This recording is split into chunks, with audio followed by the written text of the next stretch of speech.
Hey, I'm Oriana. Let me tell you a story.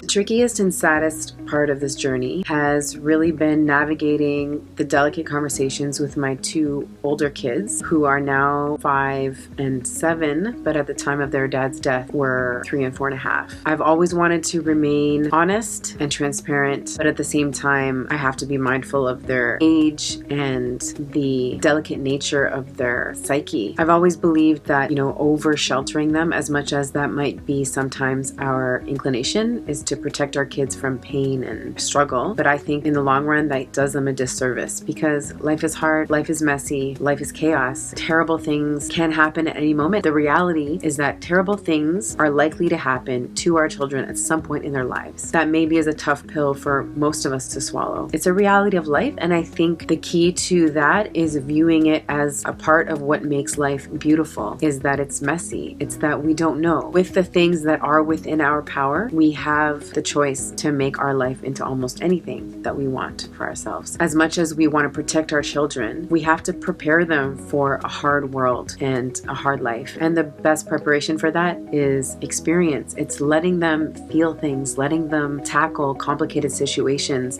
and solve problems and muddle their way through. Because if we overprotect them and then they become grown-ups and we release them out into the wild without these coping skills and without these problem-solving skills, they get out there and they're just like terrified of everything. I believe that contributes greatly to anxiety disorders in adults.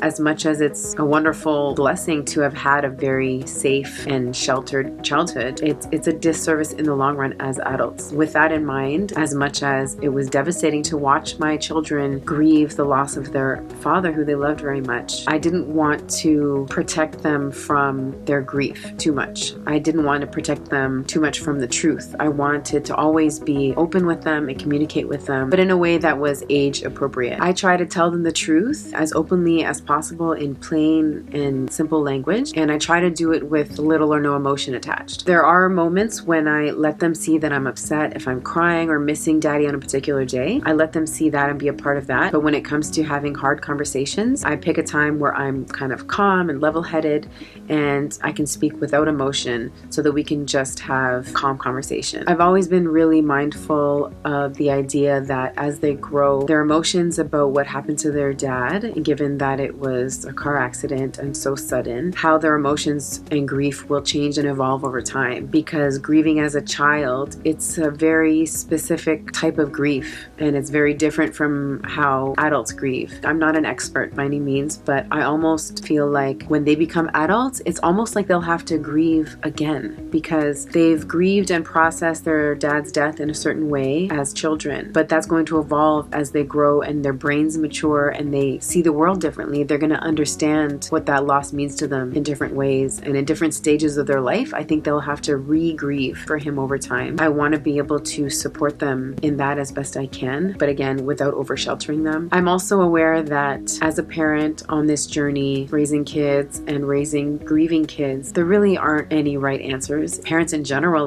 we're all just muddling through, right?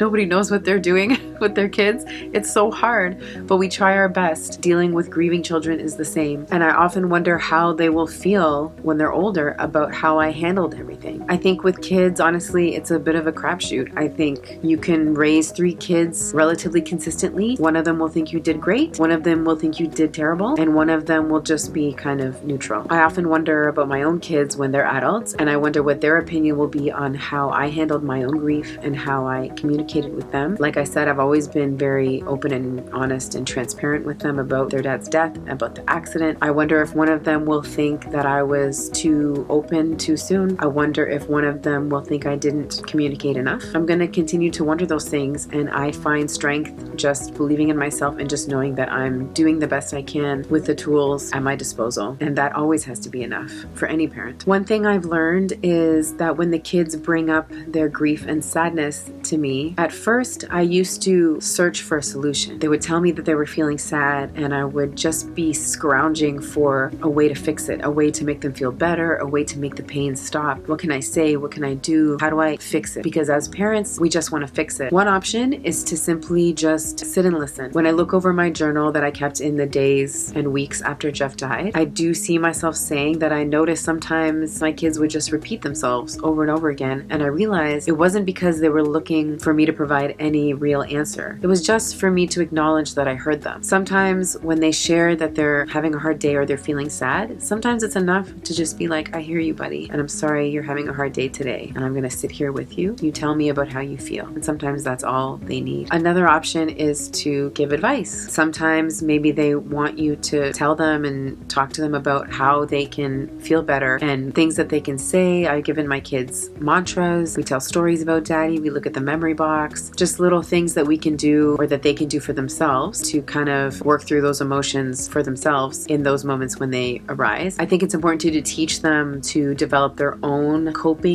healthy coping mechanisms, because I won't always be available. As they grow, I won't always be there to walk them through the hard moments. So I need them to learn to tackle that independently. And then the third way that I can help them is to actually actively get involved. If they want me to actually help them feel better in that moment, then sure, let's get up, let's do jumping jacks, let's go find a fun movie to watch, let's watch a movie that Daddy loved, let's play a game, let's go for a nature walk, let's go to the park, let's visit a friend. And if that's what they need from me in that moment, then I'll do the best I can to do that for them. Something that I think is very effective with kids, when they come to you with a problem, you can ask them, how would you like me to help you today? Do you want me to just listen? Do you want me to give you some advice? Or do you want me to actually get involved with you and take some action with you? I think one of the greatest untapped resources as a parent is to really ask your kid what they need. I think we get so caught up in trying to have all the answers and make all the decisions, and sometimes you don't know as a parent, and that's okay. And I think it's okay to ask your child, what do you need me to do for you right now? Sometimes I've done it from a very calm and peaceful and wise place, and other times I've done it from a place of exasperation, because maybe I truly don't know what to do in that moment, and I'm just like, what do you want from me right now? What are you asking me for? And I think it teaches the child to be assertive and to speak up for what they want and what they need. It teaches them about how to build relationships, because we all know that we need certain things from our adult relationships too, and from our friendships and our romantic relationships. We need to know how to ask for what we want. Maybe sometimes we need to ask our friends, like, do you mind if I just come over and vent to you for 20 minutes and you can just hear me out? Or can I come over and can you give me some advice? One of the most beautiful things I've learned in this journey of grief is that helping your children grieve and work through trauma, as devastating and unfortunate as it is that it happened, you can actually give them some really useful tools that they can use as they grow. And that is so valuable, and nobody can take that from them. If you can give your kids emotional tools, build their emotional toolbox, and then you can take comfort in the idea that with a fully equipped toolbox, they'll probably be okay. At the end of the day, what determines if our kids are okay when they grow up is not that we protected them, because our protection will come to an end inevitably. If we give them the toolbox, then we know no matter how many different ways their lives can fall apart, because that just happens sometimes, if you know that you've given them the tools, then they'll always be okay. There's a famous actor, I think Stanley Tucci, who I saw said, you can only be as happy as your least happy child. And that resonated with me so much. And now that my son is 7, his grief is certainly evolving as he's growing and becoming so smart and so mature. It's very hard for me to watch him struggle at school and be triggered in different settings and have different emotions and memories about his dad bubbling up. Kids go through phases, I find. And the one beautiful thing about being a child is that pretty much every phase with a child is temporary. Maybe for a stretch of time, they're doing really great at school, really well behaved at home, just listening, doing their chores. That won't last forever. And there's probably going to be some other kind of phase where maybe they're talking back, they're feeling lazy, they don't want to participate in things at school, they don't want to get up in the morning. But that phase is temporary too. And when my son's going through one of those tough stretches, it's hard. It's hard for me to stay positive and stay present in the moment when I'm worrying about about his well-being. And that's why I've worked so hard on developing my own emotional toolbox, because if I can give them that, that's the greatest gift I can give them, I think. We work so hard to try and solve our kids' problems, and what I've learned is at the end of the day, more than anything, they just want to be seen. They just want to be heard. They just want to know that they're not alone and that we're listening. That's so much easier, I think, than so much of what we do. Just holding space for them can often be the best thing for them and the easiest thing for us, and everybody wins. I think we take for granted the simplicity of just holding space for our kids while they're going through something, not trying to fix it, not offering a solution, but just showing them that we hear them and we see them and that they're not going to go through it alone. And I think that translates really well to what we look for as adults too. We all are just walking the earth trying to be seen and heard by the ones that we care about. My kids have said some really gut-wrenching, sad things since they've lost their dad, and I've struggled with how to respond. But I think over the last couple of years, I've kind of found my groove. I kind of found a balance in how I can be honest but gentle with them in my response. So for example, they say quite frequently just the simple fact, I miss daddy. They say that a lot. And I usually respond to that with, I know baby, I miss him too. And it's so simple, and I'm not offering any kind of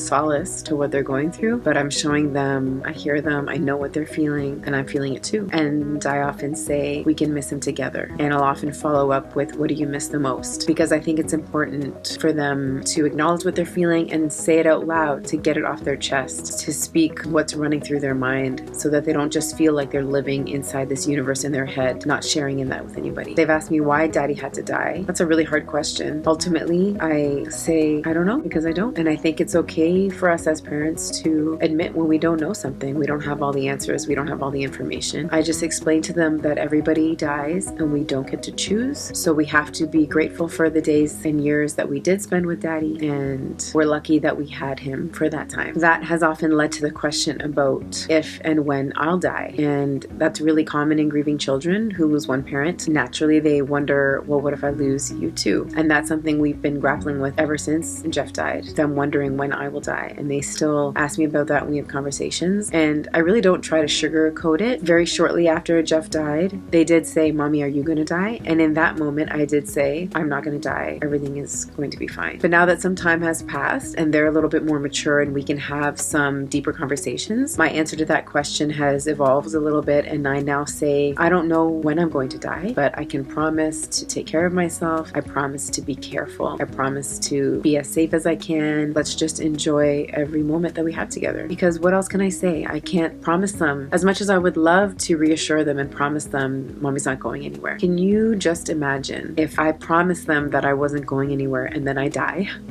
And I think losing Jeff has taught me that anything is possible. I think, like most of us, I think it's human nature to kind of just believe that we have bright, easy futures ahead of us. And I think it's great to have optimism like that. And I hold fast to my optimism. But at the end of the day, I don't know what's going to happen. I don't know how long I'll be here. And I don't want to make promises I can't keep. And I just feel like that would be so much more damaging to them if I made that promise and I couldn't keep it. And I would like them to learn to be comfortable with the idea that nothing is promised. They've, of course, noticed that other kids have dads, and Father's Day rolls around and they do Father's Day crafts at school, and other kids are making cards for their dads, and my kids are making cards sometimes for their dad too, and we add it to the memory box. Sometimes they're making a card for me or for grandpa, and they have asked me, why does so-and-so have her dad and we don't have ours? And my answer to that is pretty simple, and I say some kids lose their daddies and some don't. Some kids lose their mommies and some don't. Some kids don't have a mom or a dad, and some kids are raised by grandparents or one grandparent, and some kids have both parents. And I just tell them that every family is different and we have to be grateful for the family that we do have. Gratitude is a huge part in healing, and gratitude is a great way to teach children to be positive and optimistic, to not focus on what they're missing out on, but to be thankful for what remains. I mean, that's a great life tool in itself, because sure, we're all missing something, right? We all grew up with something that we wish was different or better. here, all of us, but it can always be worse. Has it ever happened to you where like something terrible happens and you think, man, I took that for granted while I had it? Or like when you're sick and you can't breathe, you're like, man, I take breathing through my nose for granted. Things can always be worse than what they are. As much as we can complain about what's missing, if we lost what we had right now, we would wish we had appreciated it more. My son specifically has said several times that he needs daddy here. I mean, that's heartbreaking. I can't be daddy. I can't give him the things that daddy gave him specifically. But I tell him that I need daddy too and I miss him too, but he's not here. And we have no choice but to keep going and to live the best life we can. And that's what daddy would want. And daddy would want us to be happy. It's up to us what we do with the rest of our lives. Let's make every day the best that it can be. Sometimes they tell me that they're not okay, and I tell them it's okay not to be okay for a little bit. I hug them and I hold them and we watch daddy videos, or we cuddle up and watch a movie. And often me just taking the small step of being present with them, which admittedly is more challenging than it sounds. I've really had to learn to be present with my kids. It's the greatest gift that I've given them, is learning to just sit and see them and hear them and not just be going through the motions of the day and getting them to get dressed and put away their dishes and do all those monotonous things, but really just sitting and being with them. I find that that heals them the most. Of the things that are in my power to help them, that is one of the most valuable, and it's so simple. It's a practice and it's a discipline, but it's simple. At the end of the day, my kids have gone through something so unimaginable, and I have so much empathy for them. It's broken my heart a million times over in a million different ways, but they're thriving, and I take pride in the work I've put in. I forgive myself for the days that I suck, and I think they forgive me too, and I know that there is no guidebook. I'm just going to keep doing my best. And I tell them that, and I say, you know, it's one mommy, 3 kids, and it's really hard, and mommy's doing her best. I don't know if they understand that. I think they do, but that's all I got. And that's my story. This video was brought to you by Grief to Growth by Oriana.